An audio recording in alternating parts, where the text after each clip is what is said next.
Bonjour à tous, aujourd'hui vous l'avez vu dans le titre, je vais vous raconter l'histoire d'un homme incroyable. Et cet homme, c'est Jean-Claude Van Damme. Bon d'accord, il était dans le titre, mais voilà, c'était pour faire le petit speech du début. Non, en vrai, ce mec, il a vraiment une histoire incroyable. Bon, s'il avait une histoire pourrie, je vous l'aurais pas raconté, certes, mais quand même, ça vaut le coup d'œil. Bon, Jean-Claude, il est principalement connu pour faire des grands écarts. Il y a vraiment plein de vidéos, de photos de lui qui fait que des grands écarts de partout, par terre, sur des chaises de partout. Il est connu aussi pour ses phrases parfois un peu énigmatiques. Mais dans notre monde à nous, 1 plus 1 égale 2, 2 plus 2 égale 4. Mais c'est 1 plus 1 égale 1, ou peut-être que 1 plus 1 égale 11. Et ça, c'est beau. Il a fait une pub sur des camions Volvo où il fait un grand écart. Et cette pub a 100 millions de vues. Je m'excuse, je suis un peu malade, donc si ma voix est un petit peu pourrie aujourd'hui, c'est... Faut que tu te mouches. Tu vas mouchoir? Écoutez, on perd pas plus de temps, on commence tout de suite pour l'histoire de Jean-Claude Van Damme. C'est parti. J'appelle pour dame et les gros doigts Jean-Claude Van Damme. J'fume la beuh d'Amsterdam, celle qui est bonne qui te monte au crâne. Alors Jean-Claude Van Damme, c'est pas son vrai nom. C'est un nom de scène qu'il a pris pour le cinéma, mais c'est pas son vrai nom. Son vrai nom, c'est Jean-Claude Van Warenberg. Ça claque un peu moins. Déjà tout petit, c'est déjà une machine. À 10 ans, il va faire du karaté où il va devenir ceinture noire. Plutôt pas mal pour Jean-Claude. Je viens de penser que à 10 ans, il s'appelait Jean-Claude. C'était notre époque, Il va faire aussi de la danse classique et il arrêtera à 16 ans. Pourquoi il arrête? Parce qu'on se moque de lui à la récréation? Parce qu'il aime pas avoir un petit collant? Non. Il arrête parce qu'il juge que, je cite, la danse classique, c'est un art. C'est le sport le plus difficile. Si vous pouvez survivre à un entraînement de danse classique, vous pouvez survivre à n'importe quel entraînement. Du coup, à 16 ans, il arrête la danse classique parce que c'est trop dur, c'est trop compliqué. Et qu'est-ce qu'il fait à la place? Du culturisme. De la musculation en gros quoi. Et en muscu, il va être tellement chaud qu'il va devenir Mister Belgium 1978. Parce que oui, Jean-Claude Van Damme est belge, je ne l'ai pas dit dès le début, mais c'est un belge. C'est ça qui va beaucoup l'aider toute sa vie, c'est que premièrement, il a fait de la danse classique, donc ça lui a permis d'être une machine en souplesse, avec son grand écart, en équilibre. Et simultanément, ça devient une machine aussi en muscle, quoi, en muscle pur, en force. Et c'est très rare d'avoir les deux. D'être d'un côté une grosse machine et de l'autre côté un gars un peu souple, ninja. Et pour ça, on peut le féliciter. Bravo Jean-Claude. Le Dorlo, dans 20-30 ans, il n'y en aura plus. Jean-Claude, il a à peu près la vingtaine et il a un petit magasin de sport qui lui rapporte pas mal d'argent. Il se débrouille assez bien dans sa vie, mais c'est un gars qui a vraiment une ambition incroyable. Il veut pas seulement se cantonner à la Belgique. Il en a marre et décide donc de partir aux États-Unis d'Amérique, bordel de merde. Et bon, là, on serait tenté à croire que Jean-Claude, il part tout seul aux États-Unis, il fait carrière, ça devient une machine, mais c'est pas aussi simple. Parce qu'en effet, il ne part pas tout seul. Et oui, il part avec un ami d'enfance qui s'appelle Mohamed Kissi. C'est un pote à lui qu'il a rencontré dans son adolescence. Et donc tous les deux décident de partir aux États-Unis. C'est pas que Jean-Claude, c'est Mohamed et Jean-Claude, les deux. Et là, un nouveau chapitre s'ouvre pour lui. Les deux amis, en allant aux États-Unis, ils veulent devenir des grands acteurs d'Hollywood. Ils veulent devenir des superstars. Mais avant ça, il y a quand même pas mal de chemin. Parce qu'en effet, les États-Unis, c'est très spécial. C'est pas comme en France. Aux États-Unis, si vous y arrivez comme ça, vous avez aucune aide de personne. Vous pouvez être dans la rue SDF, vraiment, vous pouvez crever de faim, vous n'allez pas avoir d'aide de personne. Et donc pendant plusieurs années, Jean-Claude et Mohamed, ils font des petits boulots. Jean-Claude, il va faire livreur pizza, poseur de moquette. C'est marqué sur Wikipédia, poseur de moquette. Il va faire des petits boulots, franchement, pas très cool. Mais à côté, dans sa tête, il a toujours la hargne, il a toujours l'envie d'être un grand acteur. Donc il va rencontrer des petits réalisateurs, des petits producteurs pour essayer d'avoir des rôles de figurants, des seconds rôles. Ce qu'il va avoir, mais honnêtement, c'est pas ouf quoi. Il va même être dans le film Predator où il y a un certain Arnold Schwarzenegger, mon gars. Il va faire en fait le rôle du Predator. Et si vous avez déjà vu Predator, vous savez que en fait il peut se camoufler pour se rendre invisible. Et pour faire ça en 1980, c'était pas facile. Il n'y avait pas les technologies de maintenant. Et donc pour faire ça, il fallait que quelqu'un aille dans un petit costume rouge tout pourri, trop moche. Et ce gars, c'est Jean-Claude. Jean-Claude a été dans ce costume tout pourri. Il disait qu'il faisait hyper chaud, qu'il n'arrivait pas à respirer, ça devait être un enfer. Mais quand il a su qu'il apparaîtrait pas à l'image, il s'est barré. Il a dit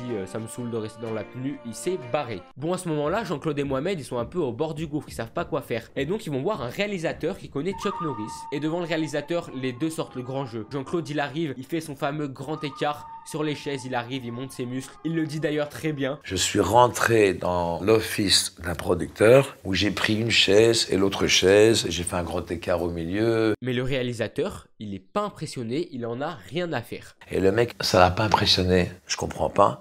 Personne ne faisait le grand écart entre deux chaises. Et le réalisateur voit que Jean-Claude, il a tellement la hargne, il a la larme dans les yeux. Il le dit, hein, les gars, il le dit dans l'interview. Et là, j'ai entendu cette sorte de voix qui a dit, écoute, c'est pas fini, il faut aller autour de son bureau et demander n'importe quoi, ce que tu veux. Alors, tu sais, après 5-6 ans, quand t'as poussé, quand t'étais rejected, t'as cette faim dans tes yeux et t'as ce petit liquide et je dis, tu sais, il y a mes parents, mes copains. Et ce qui fait que le réalisateur lui dit un mec star et il jette le script, bam. Et là, mon vieux, je sais pas ce que je fais, je vais m'aborder. Et donc Jean-Claude, il est l'acteur principal du film Bloodsport. Alors aux États-Unis, il est assez connu pour les gars qui connaissent un peu le cinéma, mais entre nous, on le connaît pas trop, nous, hein. En France, comme ça, là, c'est pas très connu. Mais ce qu'il faut savoir, c'est que ça a très bien marché, donc ça a lancé un petit peu la carrière de Jean-Claude dans le cinéma réellement. Et après ça, il enchaîne quand même pas mal de films. Jean-Claude, il arrive clairement à son prime. Il figure parmi les plus gros acteurs de l'époque, dont Stallone et Schwarzenegger, c'était les deux gros. Mais c'est quand il est au sommet que le plus dur va arriver. Bon, à ce moment-là, Jean-Claude, faut savoir qu'il devient un petit peu mégalomane. Il se sent plus pissé, quoi. Tu vois, mon job, moi je l'aime bien, moi. C'est mon truc, ça m'excite, tu vois. Action star. Les réalisateurs n'aiment pas ça. Par exemple, pour un tournage, on lui propose 15 millions d'euros pour un film et lui dit non, c'est pas assez. Il a craqué complet. Là, il a craqué complet. Normalement, t'acceptes tes 15 millions tranquillement et tu te tais. Mais lui, il commence à prendre la grosse tête. Et ça va pas plaire à Hollywood et ils vont donc le blacklister. Comme un petit peu ils ont blacklisté Will Smith des Oscars. Jean-Claude à ce moment-là, il change de femme. C'est pas cool Jean-Claude, fallait pas le faire. On le voit apparaître aussi complètement défoncé sur des plateaux télé français, américains. Il parle, on sait pas ce qu'il dit. Il faut commencer à se calmer. Sinon on se fait... Ok, c'est pas moi qui l'ai dit, ok?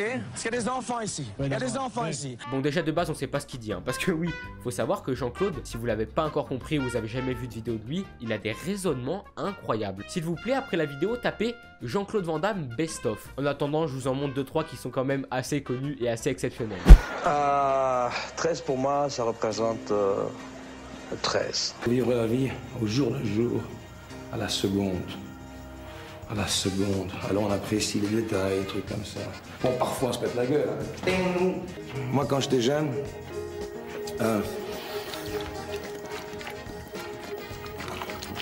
le Dorlo, dans 20-30 ans, il n'y en aura plus. L'être humain, en général, dans la vie, réacte. On réacte, c'est-à-dire qu'on fait ce qu'on est supposé faire. Travailler, manger... Je m'excuse l'expression chier.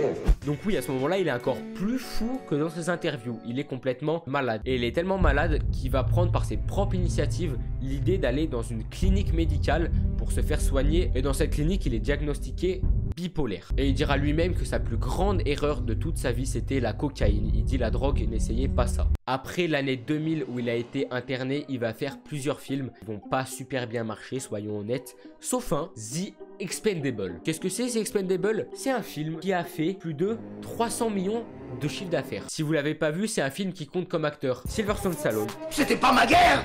Bruce Willis. Le terroriste avec des armes automatiques occupe le Nakatomi Plaza. Arnold Schwarzenegger. Hasta la vista, baby. Chuck Norris. On dit que t'as été mordu par un cobra royal. Oui, c'est vrai.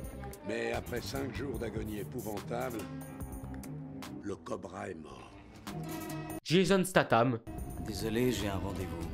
Je ne peux pas être en retard. Et bien sûr, Jean-Claude Van Damme, qui va jouer le rôle du méchant. Et numéro 3. Et récemment, il a lancé plusieurs projets, notamment sur Amazon Prime et sur Netflix il y a pas longtemps, là en 2020 ou 2019 je crois. Et actuellement en 2022, il est toujours acteur, mais je crois pas qu'il y ait de gros projets qui en cours. Après, on n'est jamais à l'abri d'une surprise avec Jean-Claude. Mais en 2022, c'est le point mort pour l'instant.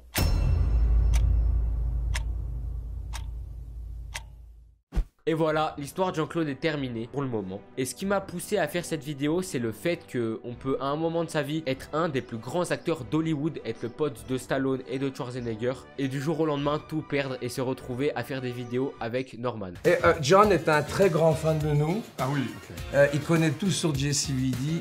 Et ça c'est Normand. Voilà, bonsoir, ça va? Je pense que ce qui lui a manqué au-delà de pas consommer trop de cocaïne, il a réellement jamais fait de grands films. Il a fait plein de films, mais il a privilégié, je pense, la quantité à la qualité. Par exemple, prenons les deux acteurs qui étaient en même temps, qui faisaient des films à la même période, quoi. Si on prend Schwarzenegger, ça vous fait penser à quoi? Terminator, tout de suite, c'est son rôle. Stallone, ça fait penser à quoi? Rocky, Rambo, c'est normal. Et Jean-Claude Van Damme, ça vous fait penser à qui?